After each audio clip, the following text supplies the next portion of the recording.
Bulan purnama Ramadan memantul pucat di permukaan laut Pantai Kenjeran. Tapi ada yang salah dengan tenangnya ombak malam itu. Dermaga tua berderit sendiri di bawah kaki Bagas. Setiap langkahnya terdengar seperti dipantulkan kembali oleh bisikan yang tak seharusnya ada. Bisikan dari yang seharusnya sudah lama tenggelam. Nelayan tua pernah memperingatkan, jangan menyeberangi dermaga sendirian setelah gelap. Dan kini Bagas menyadari, kata-kata itu bukan sekedar peringatan biasa, melainkan janji dari sesuatu yang menunggu di dasar laut, menatapnya dengan sabar, menunggu.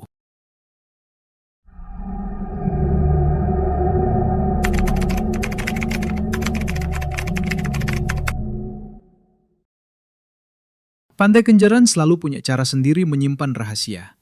Namanya Cak Bagas Prasetyo. Umurnya 26 tahun, lahir dan besar di Surabaya bagian utara dengan logat Surabayaan yang kental dan sikap keras kepala khas arek-arek pelabuhan. Tubuhnya tinggi kurus, kulitnya sedikit gelap terbakar matahari karena sering berburu foto di luar ruangan. Bagas bukan tipe yang gampang percaya tahayul. Ia rasional, ambisius, dan terlalu penasaran untuk berhenti sebelum mendapatkan gambar yang ia incar. Sejak kecil, ia terbiasa mendengar cerita-cerita mistis dari nelayan, tapi baginya semua itu hanya bumbu kehidupan pesisir. Ambisinya sederhana namun besar. Ia ingin dikenal sebagai fotografer dokumenter laut terbaik di Jawa Timur. Bulan Ramadan tahun ini, ia punya target pribadi, mengabadikan sunset terakhir di malam bulan purnama sebelum Lebaran.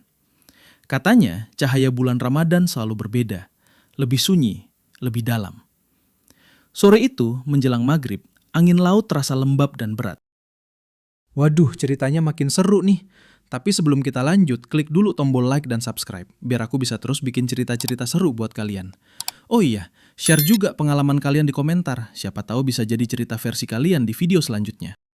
Suara beduk dari kejauhan samar terdengar bercampur dengan azan yang menggema dari masjid kampung nelayan. Bagas berdiri di tepi pantai dengan kamera tergantung di lehernya. Beberapa warga yang sedang ngabuburit memandangnya. "Cak, le arek arep motret, ojo nyabrang dermaga dewean nek wes peteng," kata seorang bapak tua sambil menyalakan rokok. "Jangan menyeberangi dermaga sendirian kalau sudah gelap." Bagas hanya tersenyum tipis. "Nggih, Pak." Tapi ia tidak benar-benar mendengarkan. Langit berubah keunguan. Matahari tenggelam perlahan meninggalkan semburat jingga yang memantul di permukaan laut. Bagas menekan shutter berkali-kali. Hasilnya sempurna. Namun ia belum puas. Bulan mulai naik. Bulat, pucat, besar. Ia tahu spot terbaik ada di ujung dermaga kayu tua yang menjorok ke laut. Dermaga itu sudah lama berderit setiap kali diinjak, seolah menolak beban siapapun yang melintas.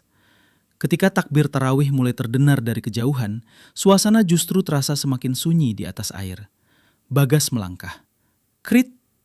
Kayu di bawah kakinya berbunyi panjang. Angin tiba-tiba berhenti. Laut yang tadi tenang mendadak beriak pelan. Bukan seperti ombak biasa, lebih seperti napas. Ia mengangkat kamera. Klik! Di layar kecilnya, bayangan aneh muncul di belakangnya. Seperti siluet seseorang berdiri beberapa meter dari tempatnya berpijak. Bagas menoleh cepat. Kosong. Hanya laut hitam memantulkan cahaya bulan.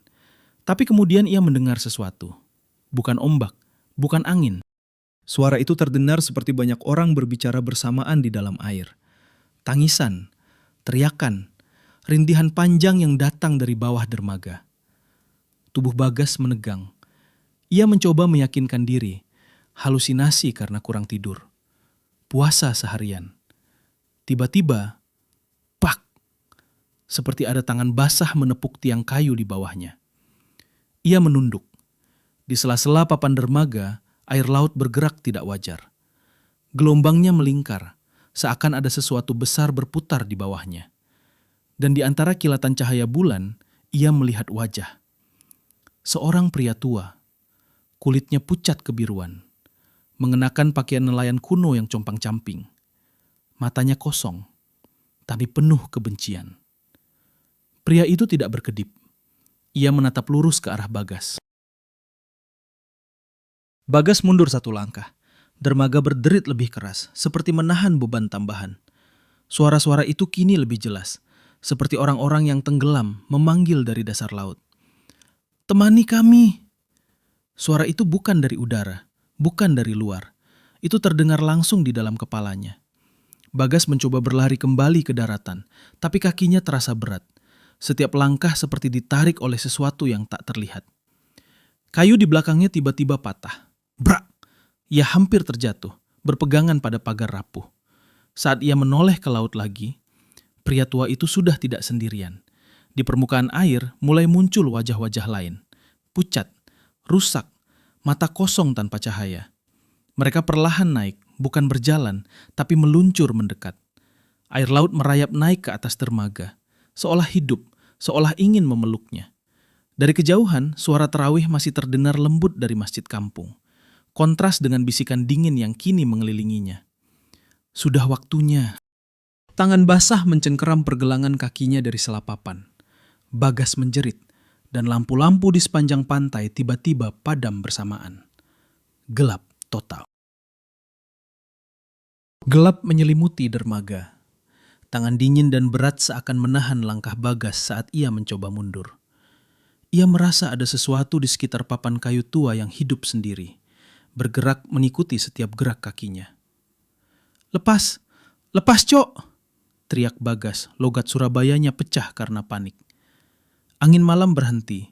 Laut yang tadi tenang mendadak beriak, tapi bukan ombak biasa. Suara-suara samar terdengar dari dasar laut. Bisikan, rintihan, dan napas yang seperti memanggil namanya. Di ujung dermaga, terlihat sosok pria tua nelayan dengan pakaian klasik. Matanya kosong, tapi tatapannya menimbulkan rasa dingin yang menusuk tulang. Ia berdiri diam, seolah menunggu sesuatu. Bagas mengangkat kamera dan menekan shutter. Kilatan cahaya menyinari sekelilingnya. Di pantulan air, terlihat puluhan bayangan berdiri, membeku, menatapnya. Ketika flash padam, semua bayangan perlahan bergerak mendekat. Dermaga bergetar di bawah kaki Bagas. Ia mencoba berlari ke darat, tapi langkahnya terasa tertahan, seolah dermaga memanjang lebih jauh dari sebelumnya. Suara rintihan itu semakin keras, berbaur dengan hembusan angin yang dingin.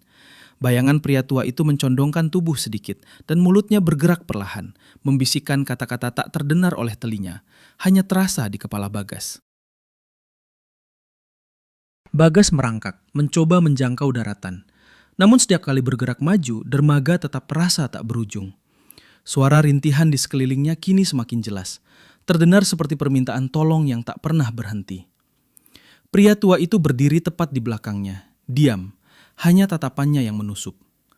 Bagas merasakan getaran di udara, seperti energi yang menahan tubuhnya agar tidak pergi. Suara-suara dari laut berbicara bersamaan, lembut namun menekan. Kami tidak pernah ditemukan, tidak pernah didoakan, tidak pernah pulang. Bagas menutup mata dan menarik napas panjang. Ia berusaha tenang, mengingat doa-doa yang pernah dia dengar di rumah. Suara rintihan itu seakan mereda sebentar, tapi dermaga tetap goyah. Pria tua itu menunduk, menatap Bagas dengan intens. Kowe sing pungkasan, kau yang terakhir. Tangan-tangan bayangan di sekitar dermaga bergerak seolah menandai kehadirannya. Bagas menjerit, dan untuk sesaat semua suara itu berhenti. Dermaga bergetar hebat, kayu di bawahnya retak. Dari dasar laut, sesuatu yang jauh lebih besar mulai bergerak perlahan. Bayangannya menutupi dermaga yang tersisa. Bagas menatap ke arah itu, menyadari bahwa yang muncul sekarang bukan sekedar bayangan nelayan, sesuatu yang lebih tua, lebih dalam, dan menunggu di bawah permukaan air. Bagas belum ditarik ke dalam laut, tapi ketegangan membuat setiap ototnya tegang. Ia tahu malam ini belum berakhir, dan rahasia Pantai Kenjeran belum sepenuhnya terungkap. Gelap masih menyelimuti Pantai Kenjeran. Dermaga retak di bawah kaki Bagas, tapi ia berhasil berdiri, tubuhnya gemetar. Angin malam berhembus pelan, membawa aroma laut dan garam yang tajam. Suara rintihan masih terdengar samar, tapi kini terasa lebih jauh, seakan makhluk-makhluk itu menunggu keputusan Bagas. Pria tua nelayan muncul lagi, berdiri di ujung dermaga. Tatapannya tidak lagi menakutkan, tapi serius. Suara yang terdengar di kepala Bagas sekarang lebih jelas. Kowe iso lolos, ne iso ngerti. Kau bisa lolos, kalau kau mengerti. Bagas menelan ludah. Ia menyadari satu hal, yang menahan dirinya bukan niat jahat semata. Mereka ingin sesuatu darinya, pengakuan, perhatian, atau mungkin pengertian. Malam Ramadan, bulan suci yang penuh doa, memberikan kesempatan. Bagas menutup mata, menarik napas panjang, dan mulai mengucapkan doa-doa yang ia hafal sejak kecil. Doa itu mengalir, pelan tapi tegas, mengisi udara malam yang berat. Suara-suara rintihan dari laut berubah menjadi gemerisik samar, seperti angin yang menyapu ombak. Bayangan-bayangan nelayan mulai mundur perlahan, tak lagi menakutkan, tapi seakan mengamati. Pria tua itu tersenyum tipis, lalu menunduk. Saiki cukup, nek kowe wis ngerti. Sekarang cukup, kalau kau sudah mengerti. Air di sekitar dermaga surut perlahan. Angin kembali berhembus normal, dan dermaga yang retak kini stabil. Bayangan-bayangan lenyap, terserap kembali ke laut. Hanya bulan yang masih penuh memantulkan cahaya lembutnya ke permukaan air. Bagas duduk di dermaga, lemas tapi lega. Kamera di tangannya masih menyala, menampilkan foto terakhir. Sebuah bayangan samar di permukaan laut, tampak seperti senyum yang tak terlihat, meninggalkan misteri yang tak sepenuhnya ia pahami. Ia tersenyum tipis, berbisik pada dirinya sendiri. Ada yang lebih dalam dari yang bisa kulihat, tapi aku masih hidup. Malam itu, pantai Kenjeran kembali tenang. Ombak berirama biasa, suara malam yang damai. Namun siapapun yang datang ke sana tetap bisa merasakan sedikit rasa dingin, bisikan samar, dan misteri yang tersisa dari malam itu. Sebuah rahasia laut yang hanya Ramadan yang saksi. Tamat.